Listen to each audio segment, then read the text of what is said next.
Greetings, everyone. I am Latricia Scriven, and I get to serve as the senior pastor of St. Paul's United Methodist Church here in Tallahassee. On behalf of WFSU Media and the Village Square, we are delighted that you are here joining us today, God Squad, Church versus State. This program is part of God Squad series that is offered by Village Square for the last 15 years in partnership with faith leaders from all over our community. Tonight's program is being streamed live on Facebook via FSU, WFSU Public Media, and the Village Square's Facebook pages. But if in case you miss it, this 1 hour long God Squad conversation is also scheduled to air on WFSU FM 88.9 Friday, September 20th at 7 p.m. Eastern. Let someone know, invite them all. So let's get started by having each of our today's God Squad members introduce themselves. I'm Josh Hall with First Baptist Church of Tallahassee, Florida. I'm Betsy, retired United Methodist clergy. I'm Paul Sidlofsky, Rabbi of Temple Israel here in Tallahassee. Father Tim Holeda, the Co-Cathedral of St. Thomas More. I'm Stefanie Posner at Temple Israel of Tallahassee. Thank you all. So let's just jump right in. I was reading an article by David Calloway on the separation of church and state. And one of the things, as you can imagine, that was lifted was that anytime the role of religion in politics comes up today, we can almost count on the fact that someone is going to bring up, quote, there is a separation between church and state. So proponents will say that this separation is law and it must be maintained. And perhaps opponents might say that this phrase never appears in the Constitution and goes too far when taking religion out of public life and discourse. So my question is this: in or out? Should religion be in our public and political discourse or out? And how far is too far? Anyone can start. Well, I mean, the way you phrase the question, should it be in or out of our political discourse? Mm-hmm. Well, it is a part of our political discourse. Mm-hmm. And I'm not sure that there's anything wrong with bringing your faith into the public square in ways that are healthy and an American, if you will. Mm-hmm. I'm not sure that that's the danger. Okay. So, thank you. I would say it's fine to have religion enter the dialogue. The problem is when it's a religion or a government trying to put their views on everybody, as was done in countries prior to the United States forming and still is done in some places in the world today. I think it's important to have values in our country. Some of them come from religion, some of them may not come from religion, and people who are not following religion to find their values should be able to express their values as well. But I think it's important that there be openness and not any dogmatic idea of how religion should be practiced. But the fact that it is a part of the makeup of our country is very important. Yeah, I think I would say that I think it's important to kind of note like the historical underpinnings of this idea of separation of church and state. It began with really a fear that the federal government would establish a particular faith for everybody in all the colonies. The colonies each had rules that did not reflect like what we have in our Bill of Rights. Some of them had, some are very anti-Catholic. Wouldn't allow Catholics to serve in office, vote, things like that. And so the fear was that by uniting and creating this federal government, that they would somehow, enforce a specific view or a specific religion. So it left the question open to the individual colonies. It was mainly restricting the federal government. What it's evolved to now, the Supreme Court has taken and expanded that so that everyone basically in the United States has to kind of, the First Amendment, everybody falls underneath that. I'm not saying that's a bad thing. I'm just saying I think it's an important context to kind of understand what that means. I think when people take it too far, this idea or concept of separation of church and state means that we have to remove religion or any semblance of it, or any expression of it completely and totally from the world or from society.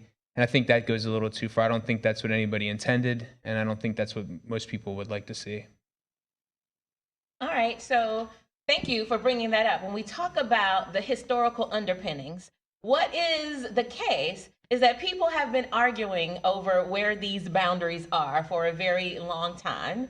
And we might say currently, we don't particularly know where the boundary might be drawn or have some agreements and disagreements about that. Which leads me to a thought around moral authority versus legal authority. So my question is, in what ways can religious institutions influence public policy without overstepping the boundaries of church and state? Boundaries, of course, that we may not have agreed on, but how can we influence without overstepping those boundaries?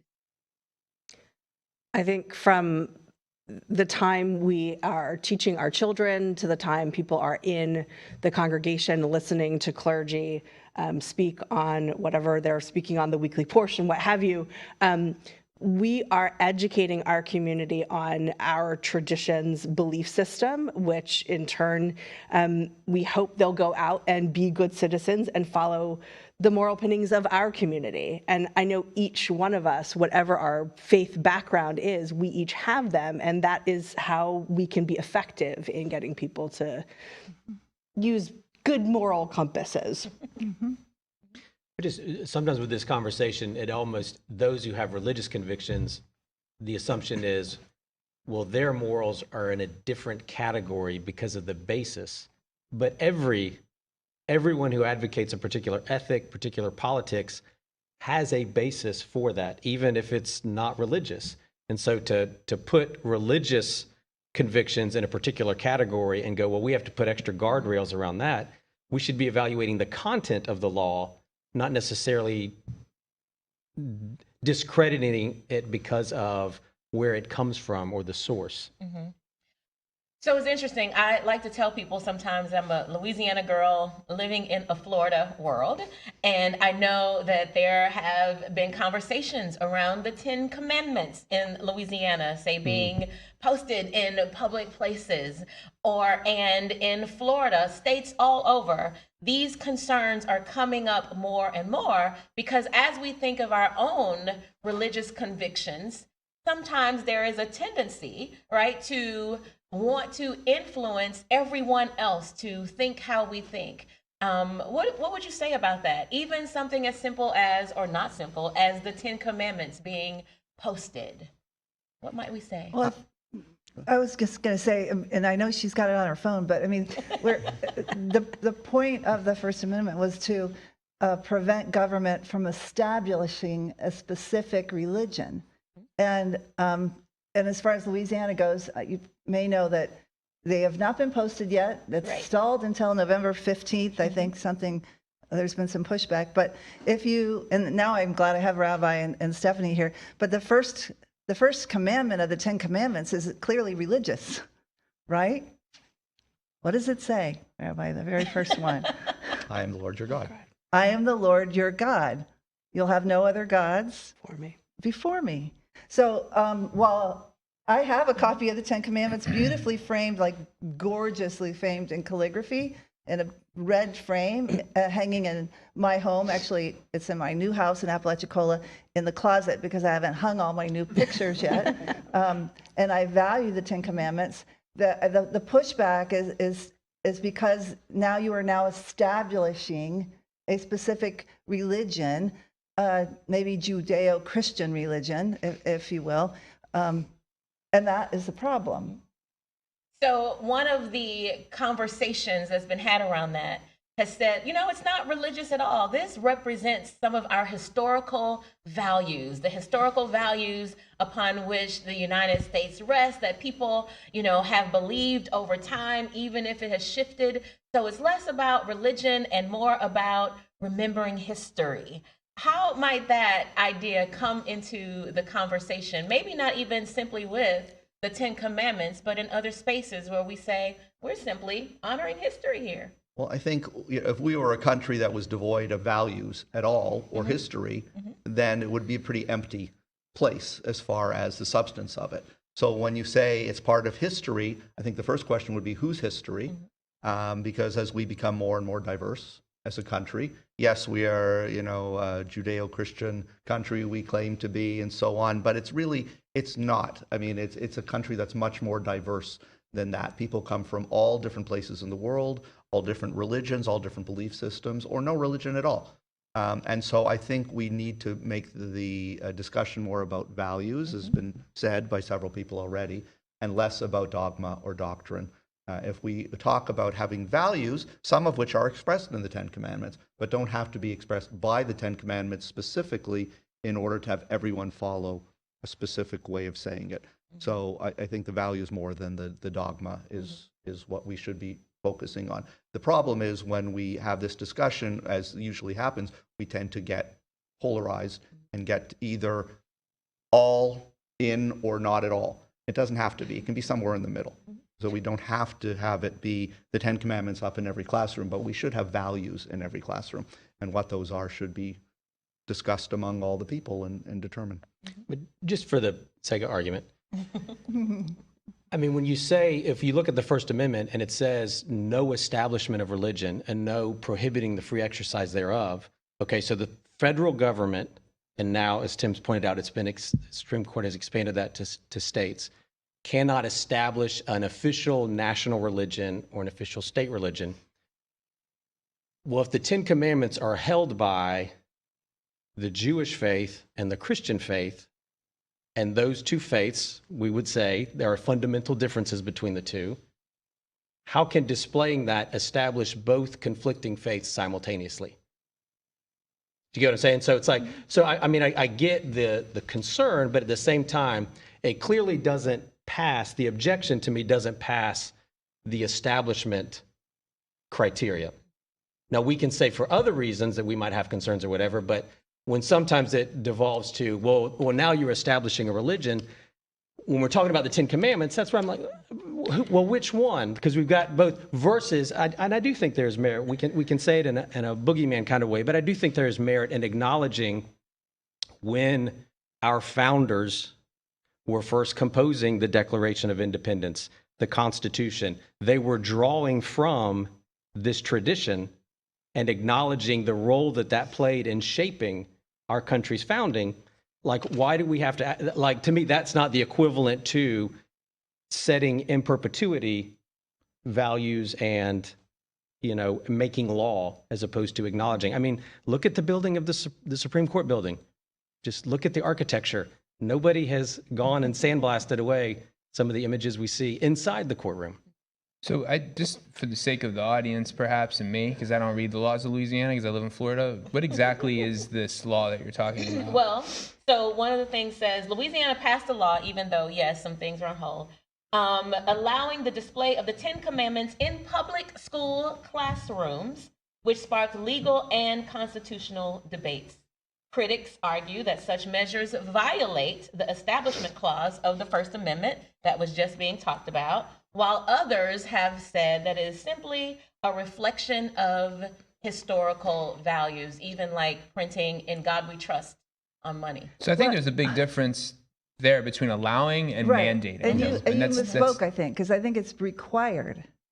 Well, this came from one of the articles that we all were, yeah. So I think allowing is different, agreed. But from what I read is they are requiring it to be posted in every single classroom, every elementary school classroom, every college classroom. So if it goes that far. Right. If that's the case, I mean, just a question I would be interested in is, I would just be interested in what the intentions are of this law, like what's behind it. I'd just be kind of curious about that. Because I doubt it's like, we just need to learn some history. As opposed to, I have a suspicion that that's not the real motive. I'd be curious what it is. But I think if we start mandating that certain things like that be published that are clearly explicitly religious, I think we are starting to flirt with that line that we were trying to avoid, I think, but as our country's tried to avoid all these years. And we have different interpretations even of the Ten Commandments. We had this discussion last time. Is this an absolute moral law or not? And shouldn't we as religious leaders think the Ten Commandments of all things are absolute? And while, yes, I would absolutely argue that the Ten Commandments are very important, I would say there's not an absolute about them because they're open to interpretation. So, when you talk about the fourth commandment, about the Sabbath and keeping it holy. So when is the Sabbath? Well, for me, it's not the same So as let for me some jump other in and people. ask this, because we can, right, go down lots of holes around interpretation, and we do as faith leaders, even sometimes when we think we believe the same things. Right. Should religious education have a place in public schools? I'll Should start religious if I can, education? as an educator. Okay. No, for several different reasons. Sort of tying into putting the Ten Commandments in the classroom. Currently, you have children in every public classroom that are not all Christian or Jewish. Some are Muslim, some are Hindi, some are Sikh. They don't necessarily understand what the Ten Commandments are because it's not part of their religious tradition. And also, I know I can speak for myself as a Jewish person, and I'm sure you all might feel this way, but I don't know if I'm comfortable with someone who is not of my faith teaching my traditions and my faith's morals to other people without necessarily knowing them. I had an experience with my own child where she came home from school and said, "Boy, that was an interesting conversation we had about Hanukkah," because they weren't familiar with the holiday. It doesn't necessarily have a place there. If you want to teach your child your religious traditions, then there are schools that are religious day schools or homeschooling or part-time religious education. Those are the places for you to have your children learn that information about your religion, not in a public space where it could be taught incorrectly and with bias. Can I go back to something Tim said, like what is Louisiana's motivation? And just touch on the decision by the Supreme Court, Kennedy versus Bremerman, that was shifted 50 years of precedent, and is allowing some of these pressures. So what I think is happening is that there's a movement at the state level to test the Supreme Court's ruling and to see how far folks can go in putting religion in schools or changing some of the things that are being changed, or some of the challenges that we're facing right now. And I just want to say it's important to be aware of what's happening at the state level, not just focused on what happens in Washington, D.C., but the things that are changing, they're being tested here at the state level. I mean, recently putting chaplains in Florida schools, volunteer chaplains. Wow. There are some chaplains that I would not want coming into my hospital room when I'm sick. And I know them well. So would I want them in the school? Probably not. Anyway, I just wanted to get back to that. I'd just say we talk about religious education in public school. So I think, I agree with Stefanie. I would be Catholic schools, our system in the United States arose from a hostile environment towards Catholics, right? To protect our faith and to protect Catholic immigrants and so on who would come here and who were getting taught different things in their schools and so on. So I would not feel comfortable with just some person in a public school teaching the Catholic faith. That's why we have churches. That's why we have religious education and so on. However, I have a memory when I was in fifth grade. I think I was in fifth grade, and we had a Jewish teacher, my homeroom teacher, and I still remember her. We did Hanukkah candles. She brought in challah. Is that right? Is that how I say it? The bread? Yeah. Okay, I want to make sure. Challah, yeah. And I don't know. I just remember at some point we did it. It might not have been during Hanukkah. We had, and it wasn't taught in a way that was proselytizing or anything. Right, it was sharing. It was just sharing some of her traditions and things, and what the background of it was. I just don't, I think in some ways we need to relax. Yeah. People need to relax. And I think if someone teaches something like that and it's something of value, there's a big difference between proselytizing and just sharing something about your culture or your background. To me, it would make no difference if somebody from another nation was teaching their culture and background and had, maybe distant relationship to religion or not. I mean, we're not going to be a more open society if we constantly are suspicious of any kind of mention of religion or culture or background or anything like that. But I think we have to draw a line and we have to be careful. And I think so. Religious ed, what does that mean? Are we studying religion as religion? You know, I would be kind of uncomfortable with that personally anyway. But I just think we need to kind of lighten up a little bit. So it's interesting because, you know, one thing is, are we studying religion, right? But there are ways that our religion influences public schools without just studying religion, because they're a part of who we are, which is why we have such major book banning here in Florida and all over everywhere else. Often that's because of certain values that individuals hold from a religious perspective, and we find ways to influence or to bring that into a public school even. But we might say, I'm not teaching religion. This is about values. This is about what should be the case based on what I or we believe. For your child. I mean, to ban a book that you take issue with because of your personal religious beliefs, to ban it for everyone, I don't think that's appropriate. I think it's okay for you to say, this book is not appropriate for my family. We will not allow our children to read it. I would not argue with that. Go right ahead. But I might want my child to read it because it is a lesson opportunity for me. But I do think you have to remember, though, like, because book ban has such a pejorative connotation, like, if it's still on Amazon and it's still published in the US, like, make sure that that's not what we have in our head versus what can that elementary school library carry. And this is also where that principle of subsidiarity, that it's that idea of, okay, maybe the federal government doesn't need to be deciding that, but that local school board that is elected by the people, if they push too far or not far enough, then the people have recourse to say, no, we don't like that you banned that book, or you should have banned this other book. So they're not left voiceless. Now, yeah, on an individual level, you might disagree with where that came out, but that's part of that pluralism in this, you know, democratic experiment we're living in. Is it's like, yeah, I might not win every vote, but that's okay. I can try to persuade in the marketplace of ideas. You win some, you lose some.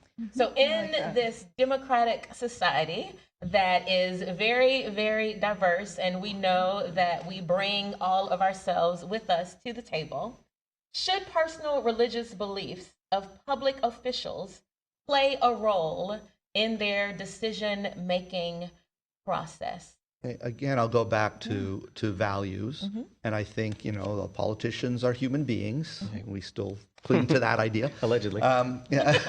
And we should recognize that they do come with their own set of values. Absolutely. However, and this is not a political statement, but I will use it as an example. Think of our current president, President Biden, who was asked a number of years ago about his views as a practicing devout Catholic about abortion. And how can he be pro-choice when he's a Catholic?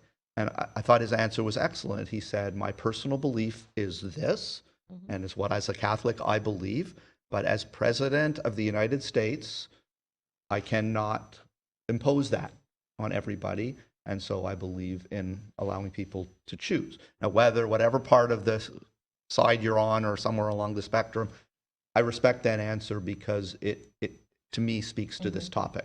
Your personal beliefs, the bottom line is no.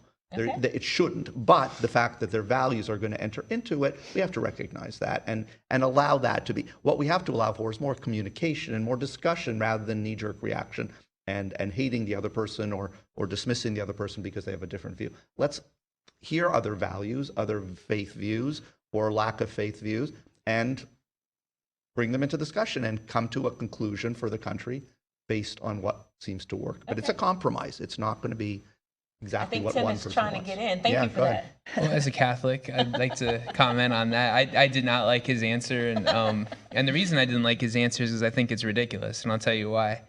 Every law is a judgment or a decision on what is good and what is bad, or what is right and what is wrong. Now, where do our laws or our government derive this judgment on what is good and what is helpful and so on for society? They derive them from somewhere. So for a politician to ever say, I don't want to impose my beliefs on others is foolish, because that's what they do. All of them do it. Now, if he's meaning that as a Catholic he holds this belief, but he doesn't feel like he's entitled to, that shouldn't enter into his value system, I just think that's strange, because then later on in that same, and I remember that particular debate where he said that, he later went on to talk about how it was important for him to take care of the poor and to take care of people who didn't have health insurance and things like that. Those are also very Catholic things. So where do we draw the line then? Where all of a sudden, where are these values that exist that everybody agrees with and that we just hold self-evident? Or what are these values?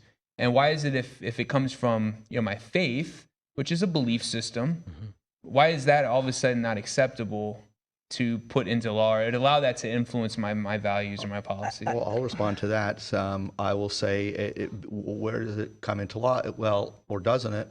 Because a huge part of the country does not accept that view. And to have it opposed because it is the view of a particular religion, have it imposed on the entire country is not right. And I think that's the essence of what he was talking about. It's clear that people who call themselves pro-life will take one side of a perspective on Biden's statement, and people who are pro-choice will see it from another way. But trying to be as objective as possible, it is not right, in my mind, to impose that particular religious view, because I know a lot of people who would consider themselves religious who do not support the argument of purely pro-life. Okay, but the question really comes back to what I said, right? What is the source then? Where does the government derive its judgment on what's right and wrong? If it's the majority, that's a very dangerous place to put ourselves in, because we've seen majorities, especially in the 20th century, do away with all sorts of freedoms and impose all sorts of things on minorities. So I think we have to be, this is a very, and I don't have an answer for it necessarily. I'm just throwing that question out there. I think we're getting to the crux of the situation here. I mean, what is right or wrong is not agreed upon across the board. And however, there are religious people that will say, part of my conviction is that this needs to be a Christian country based on my way of interpreting scriptures and Christianity. And they feel deeply, and I mean, I know them, probably was in this camp at one time in my life, that it is my role as a Christian. In the past, I believed this. Make sure that gets on the tape. In the past, I believe that it is my role and my calling to convert you to not only Christianity, but to my way of thinking and my way of understanding what it means to be a Christian. And that's what's creeping in some of these test cases in some of these states, is that worldview. And that's frightening to me, because basically, what would you call that, Josh, when people come across that way? I don't know. You don't know? Yeah. Well, but to your question though, I mean, my answer, I'd say, should a person's religious values, if they hold a public office, influence it? 100%. How can they not? They will. And again, back to the point that I was making earlier, we have this this myth that secular equals neutral. That if they have secular beliefs, then that's neutral and everyone would agree on it. And it's every candidate, the two candidates, each will try to impose what they believe on the country, regardless of whether it's from a religious source or not. And so I would much rather see someone who happens to be of faith and elected living out those convictions and those values. And guess what? If we, the people, disagree, you shouldn't have voted him in, or you can vote him out. But we get the government that the majority of voters deserve. And so I think they should completely live that out. And that's what creates that, disconnect for us, is when someone says, these are my convictions, but I don't want to live those out. But it's a particular conviction that they don't want to push on, because when it's other things that come from a religious source that's more acceptable, then it's okay for everybody to nod and go, well, good for you for, living by conviction. And so I just think, like, again, there's no one else that we say, well, you shouldn't live out your atheism if you're elected as an atheist, that you shouldn't be able to live out your beliefs and convictions. We don't, if the voters disagree, then they just don't vote them in. But they don't say once in office, put that on the shelf. What other sphere of life do we say, don't live your convictions? I don't think anybody here on this platform is saying that. We all agree that you're going to bring your value system and your faith with you. I'm concerned that not everybody's being transparent. Some of our politicians are not being transparent about really what they're wanting. Mm-hmm. But that's the beauty of having the ability to vote. Yeah, that's right. Right? So, Amen. like in my pulpit, when I had a pulpit, we wouldn't say who to vote for, but we'd say, go vote. Yeah. I think to answer the question of what other sphere of life would this happen, I would say many spheres of life. I, as a rabbi, am not going to express my political views from the pulpit because I don't think it's appropriate. Right. I've said many times, I don't want to give a sermon where half the congregation gets up and applauds and the other half gets up and walks out. Yeah. I'm here to help unite and to present ideas. So, like I said, I started this by saying, we knew what was coming. I don't mean to make a political statement, but, and then, we know what happens. But I think that we are confusing and blurring the line between saying a person is elected to the office of whatever, even president, and doesn't have any values anymore. That's not the case. My point, the first part of my statement was he said, this is what I believe as a person and what I do in my personal life. My reason I liked the answer was because he's not imposing that on everyone else. It doesn't mean he's leaving his values at the door and doesn't care about people.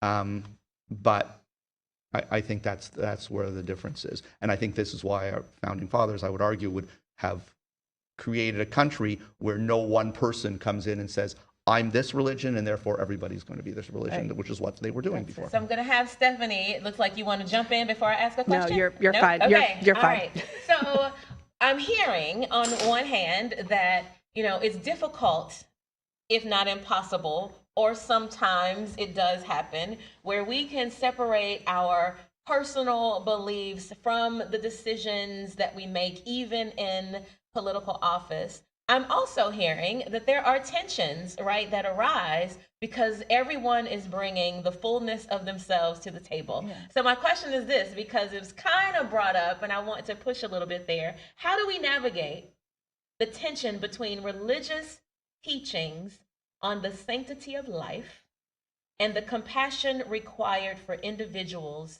facing difficult choices regarding abortion? You go first. Nope.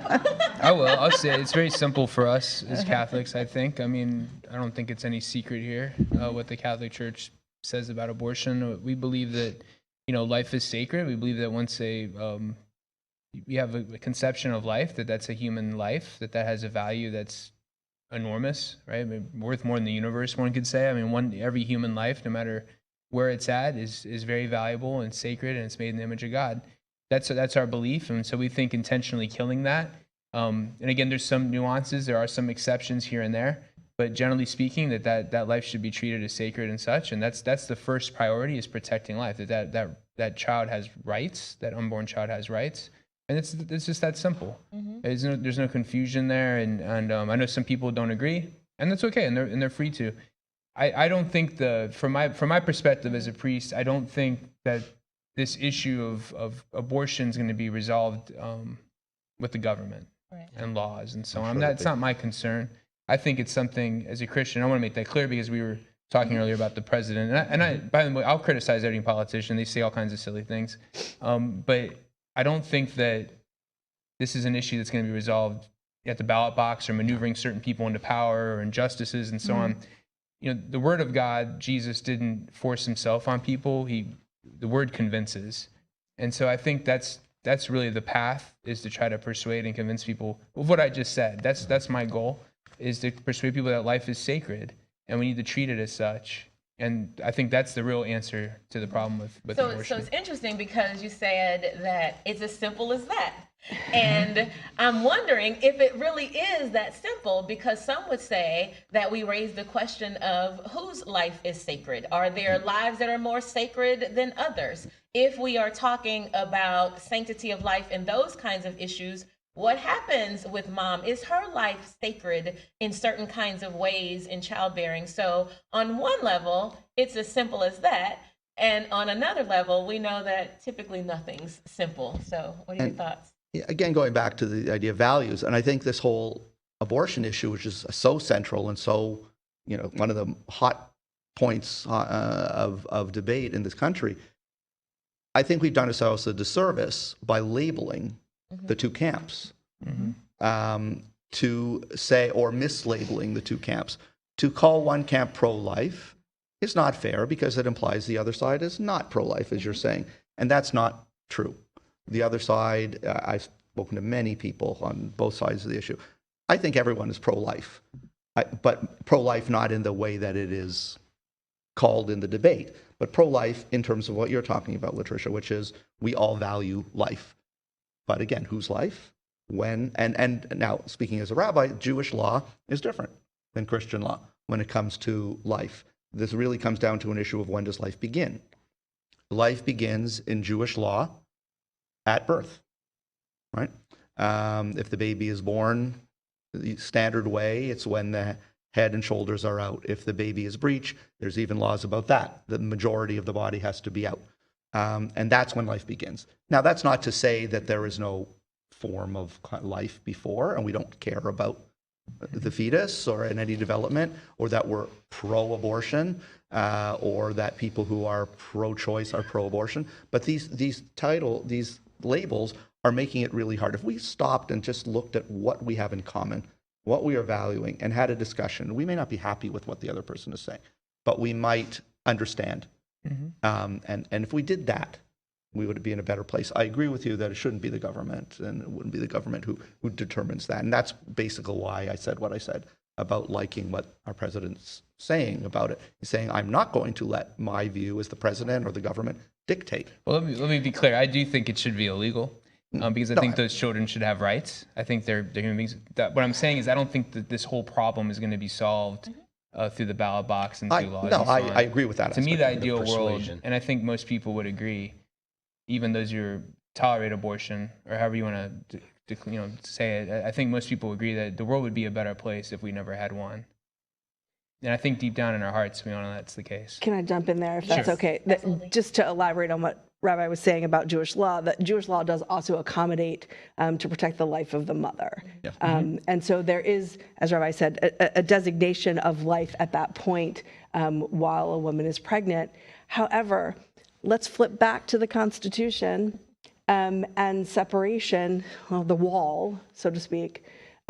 If we are making laws about medical practices that are in direct relation to religious doctrine, that is not the separation. That's right. Personally, That's that I right. think the law accounts for. And I do believe, everybody has their own personal opinion. In a perfect world, would anybody be in that situation where they have to have a termination? Of course not. But the fact of the matter is that it does happen. And for many medical reasons, it's incredibly important for a woman to be able to have a D&C, God forbid, she reaches a point where she has a miscarriage. Right. I understand all those kind of cases that come up, and our Catholic theology has exceptions for some of those and ways of dealing with that. So I don't think that's the majority. The vast, overwhelming majority of abortions are definitely not that. So I think maybe we could agree that would be something worth trying to limit and regulate and so on. I mean, I know we bring up these cases where a mother's life is in danger. We have theology about that as well. That would be one of those nuanced kind of exceptions I was talking about. But I think, again, you said, I think it would be ideal. And I think that's the goal, is that we would never need this, right? And then therefore you wouldn't even need a law permitting it or prohibiting it if we were changed. And I think that's the real mission, not just voting and activism and who's on the courts this time and who's on the courts that time and who happens to be a power at this given moment. We really need to change as a people. And that's my job as a priest. I'm not a politician, so. Right, but that's kind of my point, is that it shouldn't matter who is on the Supreme Court and who isn't. It shouldn't be, their religious perspective should not be taken into account. But I don't care either way. Sorry, go ahead, Josh. Okay, so to take that and just to press it farther, we don't, so why, if I were to say that, then why would I'm being careful when I'm saying this, but so if an elected official happened to have a Jewish conviction, okay, a Jewish faith, and why do they care for the homeless? Why do they want to care for the single mom? Sure. I would assume part of that's going to come from their religious conviction about this person being created Imago Dei, image of God, right? But I don't look at that and go, no. I don't want your religious conviction interfering with public health policy. Do you get what I'm saying? I do get what you're saying. But I think what we do is we take abortion, because it's so divisive and it's such a culture flashpoint, that I think sometimes we apply different categories to that, because I'm not aware of any mainstream religious conviction that says we should not care for, you know what I mean? And so therefore we find common ground, and then that's the water we're in. So we're like, what's water? We don't notice that we all agree, but that is all coming from a religious conviction. So that to me, it's dangerous to go, you're only advocating that because of your religious conviction, and therefore you shouldn't be able to advocate that because it's a religious conviction, when we don't do that with other policy issues. I take what you're saying, but I would come back to that with all of these other categories as well. I mean, especially with regards to abortion, termination, however you want to refer to it as. If your perspective is that even if the law says you can have a termination of a pregnancy up to 6 weeks, and your religious perspective is that that is wrong in your theology, then your family and you make that choice, that is not for you. Now, granted, there are situations where people are in a situation where they need a termination, and they are perhaps they are feeling threatened by their family's theology. I mean, I don't think it really should be up to one denomination to choose for the entire country what is appropriate medically for an individual's body. I mean, if life is important, are vasectomies also covered under this? I mean, there's a lot of conversation we could have about it. But I see what you're saying, Josh. Say about that. Yeah. So I want to. I have so many thoughts right now about that, Stefanie. Thank you. There are so many culture wars, right, that we fight that are really around things being rooted in our religious traditions, perspectives, that get fought in public political spaces because it's all of who we are. But I want to go back to the comment that, we won't solve this at the ballot box. And I want to say, yet, the ballot box does influence so many do's and don'ts and things that we're able to, and ways we're able to live. So while it may not find a solution, the ballot box seems to actually matter about a lot of things. And not just abortion. I'm just talking in general. But since you brought up abortion, and since you brought up ballot box together, I'm old enough, along with some of the others in the room, to remember when the moral majority came forward and created the issue of abortion as a political issue. And it was at that point they were looking, you look at the research, Mr. Jerry Falwell was very much a part of it. Some of the people I really respected at the time were a part of it. They were looking for an issue that would gather evangelicals around the ability to move them emotionally to the ballot box. So even though now, if I talk to young evangelicals about their view on abortion, they may not know where that came from. But it was not the topic of discussion in congregations in the 70s.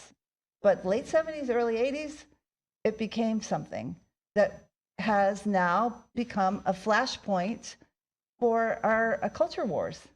So all that to say is that, was it really from religious conviction, a religious conviction that just kind of came on the scene in the 70s, early 80s? Yeah. So I just have to say that. Same with the state stuff. There is pressure to move people in a specific direction. And I believe religious politicians on either side are using religion as a way to divide us.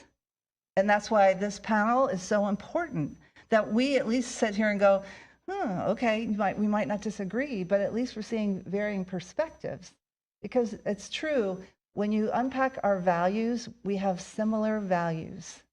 Mm-hmm. And yes, in a perfect world, there would be no child raped by their stepfather and being required to carry a baby to life when they're 8, 9, and 10 years old. And this is sadly more common than you know. And I am sitting here on this panel as a person that used to be the director of the Phi Center, which is a pro-life pregnancy center.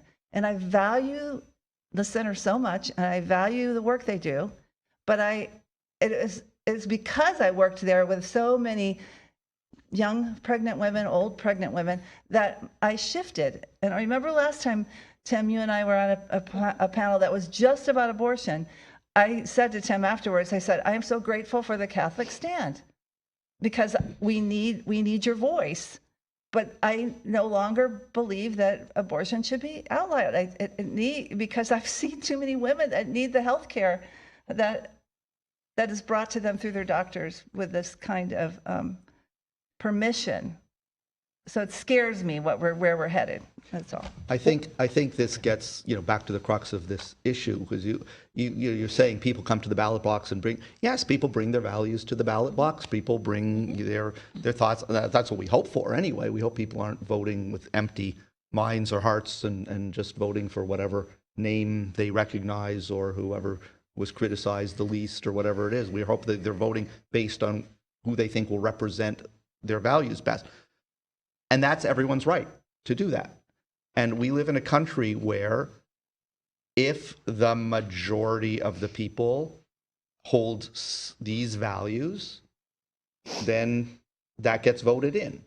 But when it comes to abortion or things like that, we can't.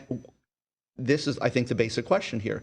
The Constitution, and I think how it was formed, is not to allow one person to come in and say, this is my belief and I'm imposing it. So yes, we're not, I don't think we're saying, no, you can't, again, come in with any beliefs. Leave your beliefs at the door when you're president. Not at all. I wouldn't want a person like that who stands for nothing.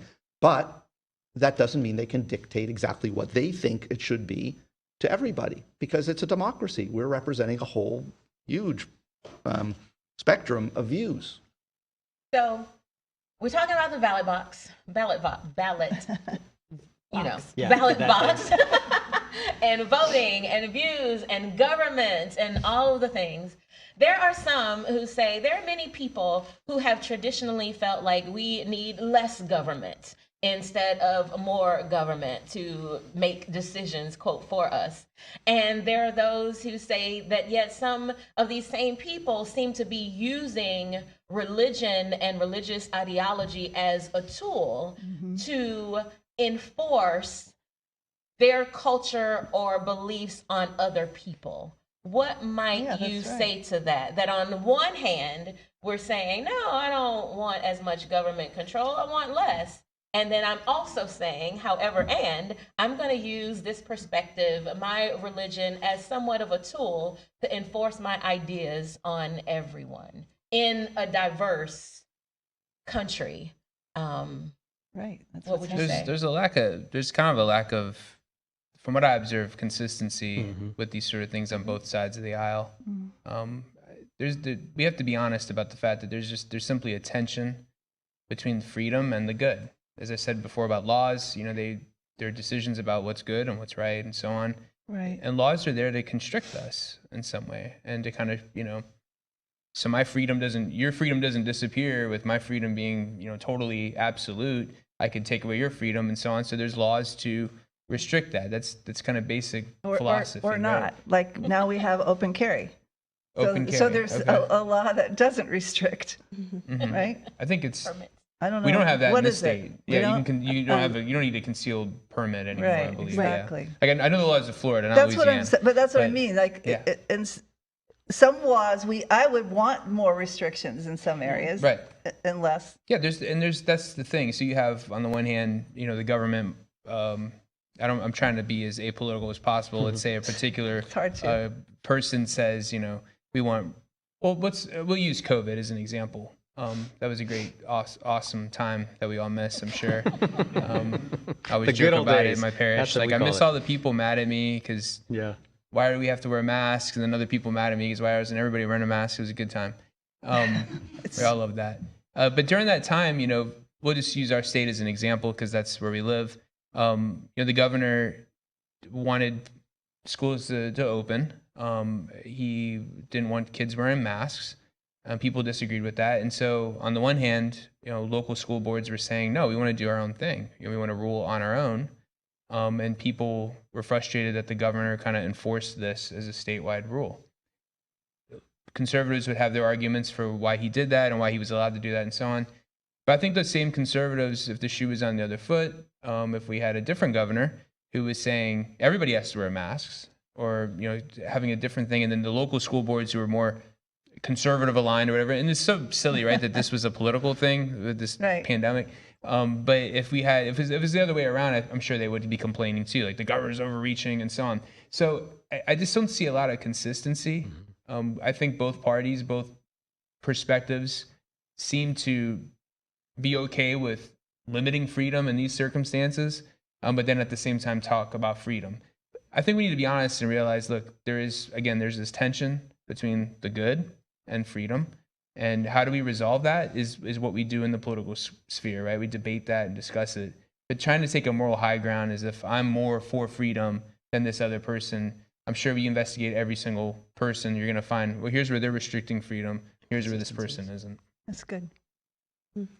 So there is a quote from the same article that I began with and lifted up some things. It says that the Establishment Clause separates church from state, but not religion from politics or public life. People are free to bring their religious convictions into the public square precisely because the government must treat all faiths equally. So part of what I am hearing from you all in our conversation is that in many ways, because our religion, because our faith, because our values are intrinsically and deeply a part of our identity, it is difficult to have a true separation of church versus state, even though that's the dichotomy that we try to make. Are there any final thoughts, because we're closer to wrap up, that you might want to give, church versus state? What do you want the people to hear from you? I think religious views should be brought into the discussion, but they should not be imposed singularly on the discussion. I think there should be a debate. There should be many views taken into account. And that's how we've grown as a country and how we thrive as a country, to be a democracy that's survived for almost 250 years because we have different views. And frankly, as much as it's frustrating to hear views that don't align with mine, I'm kind of glad we have them, because if we didn't, it would go way too far off the other way. We need a balance of all views, and then we somehow manage with all the craziness and chaos to come to the right place at the end and move forward as a country, sometimes not on a straight line, but with a lot of bumps along the way, but we move forward. But only through hearing many voices. Otherwise, we're basically robots or puppets, and we don't have any voice in our country. Because we are still a democracy, not a theocracy. And that, to me, is critical. And I think that's what the Establishment Clause was about. We are not to establish a specific church or even view of God, theocracy. So keep talking. I would just say we've alluded a little bit here to, even in our own congregations, not everybody agrees on everything. And our congregations are clearly an example of society. the Talmud, which is Jewish sacred text, is not a model for this is exactly how everything has to be. It's a model of here's how you can adapt and live and create society and change with the times. So from my perspective, that's the only religious document that I think might have some value here. I think I want to make clear too, I think what's important with the Establishment Clause is the church should not, it should be outside. It'd be something that's outside of government. It should not take the place of the state. It should not be in the state. It shouldn't have any of the roles of the state. It should have a totally separate sphere. I also, at the same time, think that the state cannot find its own morals on its own, right? It needs something from the outside to inform it of what's right and wrong and so on. And I see the church as being a potential source for that. And so that's where I think our duty comes in as a leader and a faith leader, is to try to help, do my best to persuade or convince. And I may fail, and that's okay, whatever. But that's our job and that's our goal. And I think any kind of political power is dangerous. Okay. And yeah. 30 seconds, Josh. Oh, no. I think, one thing that we didn't touch on as much, but was often in this conversation, we're so concerned about protecting state from the church, but we didn't talk about the whole point of it was to protect the church from the state. Yes. And so we've made the church religion the bad guy. And instead, the framers were concerned that government is the one who's going to overreach, not religious expression. So maybe we need to put our thumb on the scale on the other side and give a little more leniency to religious expression. Sounds like that could be a great follow-up God Squad. See how we agree How on we that? we agree on that? Okay. Yes. And so I would like to say, just because we are in this political season, if you will, and having this church versus state conversation, what I'm hearing is it does matter. The ballot box matters. Go vote, y'all. And with that, I want to say thank you all so much for participating in the God Squad, for being here. Hopefully it gives us an idea of conversations that can come and the ways that we can make life better and help other people have these conversations as well. So that's it for our time today, everyone. Thank you again to the God Squad members. Thank you for those who are joining us, and to everyone online in the live studio for being here today. And on behalf of myself, the God Squad, WFSU, Village Square, we hope you have a phenomenal day. Go and be great. Yay.